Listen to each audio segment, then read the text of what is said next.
appreciate that. All right, ladies and gentlemen, it's now 12:01. I call the meeting of the Historic Preservation Board for Tuesday, July 21st into session. I know we have a full panel here today. I am Kurt Chakowski, and we have Robert Ponarelli, Mike Zapata, John Akers, and Chelsea McDuffie. For the public comments, agenda item 2, do we have any requests to speak cards? Outstanding. Then we're into 3A. Receive a report, hold a discussion, take action on approving the minutes from the Historic Preservation Board meeting held July 7th, 2026.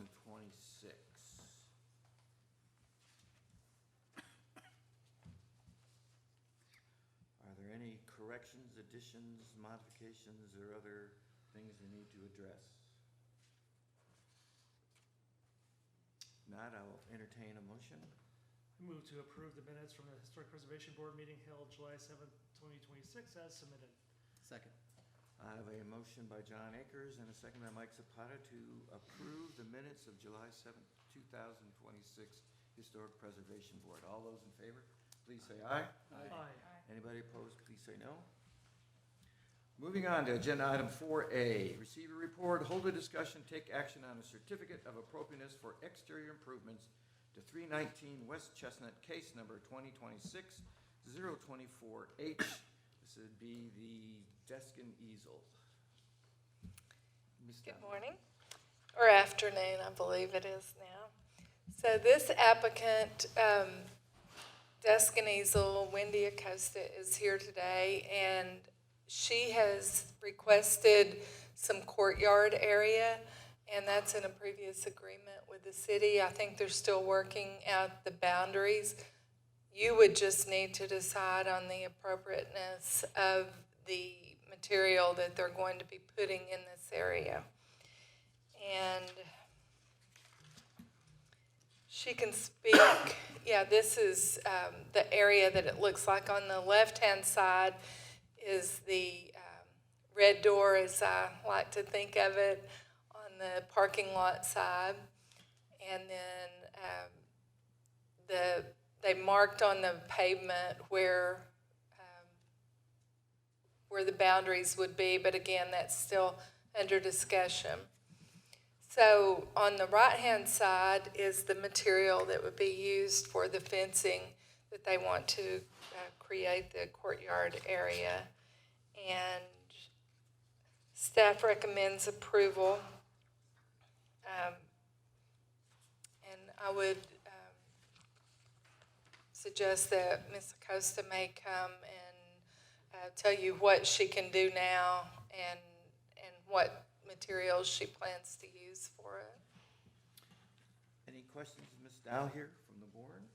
So this patio, it's realistically going to be temporary until other decisions are made for the... So the agreement was that it would be in accordance with our sidewalk dining guidelines and sidewalk usage guidelines, and that requires that no permanent fencing is put down.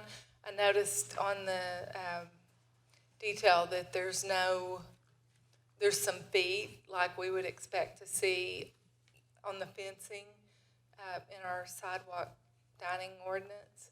But again, I would suggest that Ms. Costa may share her plans with you. Okay, if you go back a slide here just real quick, I have a couple questions. Okay. Today, we're only addressing the material that's going to be used for the fence. We're not talking about the actual placement today, is that correct? Right, because that's being worked out with Public Works. That was my second question. Who is the city, Public Works? They've been the one to deal with Ms. Acosta on it, and so I think that would be correct. If you could advance one more slide, just to clarify, while it's not on Main Street, these do meet the guidelines of the Main Street guidelines for the fencing and the furniture. So the wrought iron fencing, that look, does. The opaque, I guess, at the top does not, but I think she's having a different use for that. Okay. but it's not on Main Street. But that doesn't matter, it's in downtown. Okay. All right, any other questions, Ms. Dow? Outstanding. The applicant is here. Ms. Costa, would you like to speak? Hello. So what questions do you have for me? I'll be happy to answer. Today, we're only talking about the material, correct? Yes. Unfortunately, Yes. you can't move forward to the city. Absolutely. Yeah, and ultimately, our patio will seamlessly flow into whatever the parking lot redesign is once the city has that lined out. So that will ultimately dictate some of the permanent features that the city installs, will dictate aesthetically what ours ultimately looks like. But since the city has postponed their redesign of the parking lot, the city has agreed, Ronnie is my contact with the city, Ronnie Bates, has agreed to allow us to go ahead and do a small portion of what we had ultimately designed. And then he sent back, because of the generator being installed, these measurements have been altered, but it does not, it doesn't change what I've drawn out there. If I could, the 6x6, I'm going to call it solid, but the opaque, is along the back, the alleyway, Yes, where the open-sided fence is going to be, thank you very much, good job. That's just for clarification here. And again, we're only talking about materials here today. So not furniture, not this plan, whatever. Anybody else have any questions for the applicant? With this being temporary in nature until they figure it out, do you see any issues coming up with connecting it later if it becomes larger or smaller with the material you're choosing? I hope not. I'm wanting to one and done. So if we can marry up our designs so that whatever we do now will just automatically flow into that, that's my plan. Yeah, that nice curve in there is the current escape from the parking lot there next to the building. So Yes, and that area stays covered over with leaves because nobody drives or parks there for years. any other questions for the applicant? So, I'm sorry, my fault. Ms. Acosta, could you give us your address and your full name for the record? Oh, Wendy Acosta, 4707 Dripping Springs, Sherman, Texas, 75090. Thank you, it's my fault. I should have asked that at the very beginning. so I do need to say that the furniture would be included in this Okay, because of the sidewalk dining guidelines. okay. Then, Ms. Acosta, could you stay there as you go to the next slide again? So this is the furniture that you're talking about, and that furniture does fall within the Main Street guidelines. And if I may, the lounging furniture, we don't have guidelines on that. So that'd be the middle picture. Yes, but the dining furniture does fall within our guidelines. Again, it'd be closed off from the alleyway, but you could see it through the parking lot in the back of this building. And her agreement requires that she abide by those. And if I could also, the fencing, was I correct in saying that it has footing on it, or were you planning to permanently install it? It will be installed in such a way that it can be removed, but because it is an active parking lot, there is some safety aspects that need to be considered that we've already talked about with the city that will directly affect how we install our fencing. So it may be, for lack of a better term, well, not even permanent, but instead of just resting solely on top, it may be slid down in so that the panel can still be picked up and moved, for fire safety. So in a sleeve that would go into the ground to help protect if a car were to go wild and hit the fence. Yes. I'm sensitive to this argument because I'm the one that talked to the Public Works Director about other locations and having wheel stops there so it didn't go into eating areas. If you go back to that slide there, please, thank you much. So all of the dotted lines there, that would be the area that we're talking about having some type of a anchor for the fence to go into. Yes, but you would be able to just with Pull your it up and hand take pull it it out. up and move it. Yeah, I'm not sure how to address that. I'm not sure if we're the ones to address that for the Main Street dining guide, saying it's not supposed to be anchored, but this would be one that I would support a waiver for. Right, it's a unique situation. So is what y'all are discussing, is that similar to like an umbrella hole?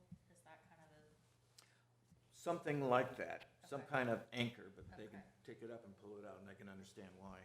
okay, But the only thing that I would say is an anchor like that's not going to stop a car, but it's coming in a parking lot, so it's going to be like 5 miles an hour or something like that. So I feel a little better. Not going to say you need planters all along there. So am I right in understanding that opaque portion of the fence is gonna be across that top 35 Yes. feet there? Yes. And that's the side that fronts the or Yes, is adjacent to the alleyway? yes, to provide privacy and sound dampening.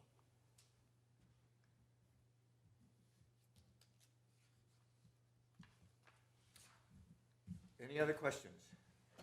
Do we have any other locations with that kind of opaque fence here that I'm trying to think of if I've seen any in the downtown area? In the downtown area, I think if you go to MKT Realty, they have a wooden and metal fence between the side of their property, the former law office, and then the large white home. yeah, so when we discussed with the historical board on that, they wanted us to have, like the black fencing that you can see through for a lot of it, and then it was approved for us to have privacy from the neighboring house, and there's 2 neighboring houses, so it comes to a quarter. Yeah. So yeah, we do have something similar. I know in planning and zoning for a automobile thing, not in the historic overlay, we addressed a solid fence in the downtown area, but not in the historic overlay. Okay, yeah, I'm just having a hard time picturing just a 6-foot tall opaque fence there along the alleyway, because I like everything in downtown being nice and open and visible. Yeah, the only thing is when I go down alleyways with all the dumpsters that are there and all the poles and the lights and stuff, I know our D3 plan has got great looking alleyways there, but Yeah, maybe paint a mural on the backside. it's a possibility. If you go one more slide there, if you look at the top middle there, I think that's what we're talking about. Yeah. Is that same kind of construction on the, I guess, as the left one there with the, I would think so, yeah. is that a vinyl or? Trex or, It's something similar to a Trex. Okay. It's a composite material, so it won't warp, and last. and it'll last. And that would be installed the same way? Mhm. Now, anything else? Thank you very, very much. Thank you.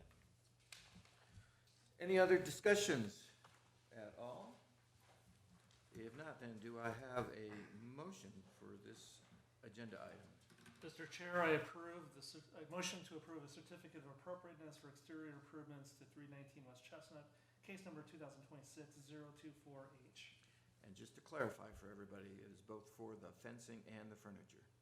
Yes, as submitted in this document that we were given. So I have a motion. Is there a second? Second. I have a motion from Mr. John Akers, a second from Ms. Chelsea McDuffie. All those in favor, please say aye. Aye. Anybody opposed, please say no. It is passed. Thank you very, very much. Agenda item 4, Bravo. Receive a report, hold a discussion, and take action on a certificate of appropriateness for exterior improvements of 312 to 316 West Woodard, case number 2026-025 Hotel. This is the Snowflake Laundry, historic Snowflake Laundry. Snow White, No, wait, wonder. I'm sorry? Snow White.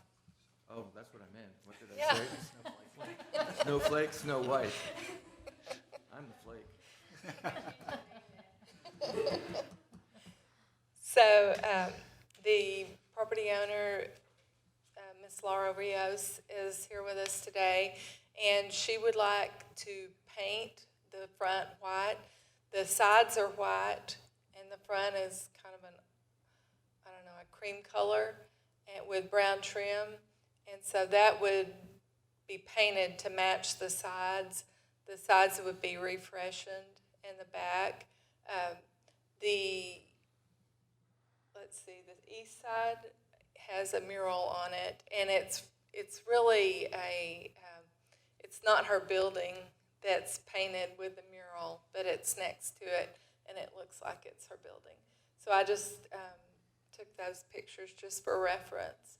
But the front and the side and the back would be painted, and she wants to keep her signage.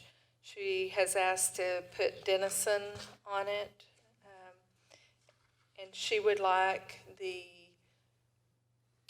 in the bottom left corner to match that color. Is that correct?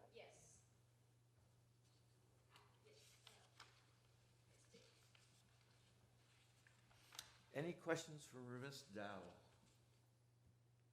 If not, we'll ask the applicant to come forward. Please give your name and your address. My name is Laura Rios, it's spelled R-I-O-S, and my address is 439 Jim Lamb Road, Sherman, Texas. Is there anything you'd like to say? Well, I became the owner of Snow White in 2022. We're trying to make some changes to make it better since it's the only dry cleaner in town, and we hope to stay there more than what it has been there, which is more than 100 years. So the clue here is to try to keep it looking good, looking like it's in business. I have been told that they don't know where we were until we put the name there. And that's people that come from other places, though. Everybody knows where Snow White is. So my goal is to make it look better, make it look like it's not an abandoned building, because the back looks like the water has washed out the color. So I'm trying to repaint all that white again. And the front, to me, it has a really sad color that I like to change to white with the trim of blue. And I think it'll give it a more of a place that people can see. And when I bought it, the LLC is with Denison Snow White Dry Cleaners, and the name on it is just Snow White Dry Cleaners. So I'm having issues with the insurance, not relating this building to what I'm having insured because it doesn't say Denison on the building. So I will want to put Denison on a small portion because really there's no place on front to do it. But if we could, I like to put Denison, even if it's small, just so they know it is the same building and they stop bothering me with that. So if there's an issue, I'll just tell them to come talk to you guys. Either that or look at Yelp. Yes, right. Okay, any questions of Ms. Rios? Are you going to paint the edge of the awning navy? You know, just like that. It will be white. All that will be white. Okay. And only the trimming, what you see brown, I like for it to be the same color blue that is on the side, that blue right there, yes. Okay. And the front of the building has a blue, but it's not the same blue as that one, so I like for it to match the same. Sure. Yeah, that's my own preference would be to, not that this makes any difference, it's just a suggestion. I really, you could, as far as I'm concerned, you're doing a great thing. I don't want to, I just trim it out. I'm biased, I'm an architect, so. Okay. Well, thank you for the suggestion. Ms. Dow, I don't think there's any problems with either of those two colors. Perfect, thank you. Any other questions for Mr. Rios? All right, any other questions or considerations of staff? If not, I'll entertain a motion then. Mr. Chair, I move we approve case number 2026-025H,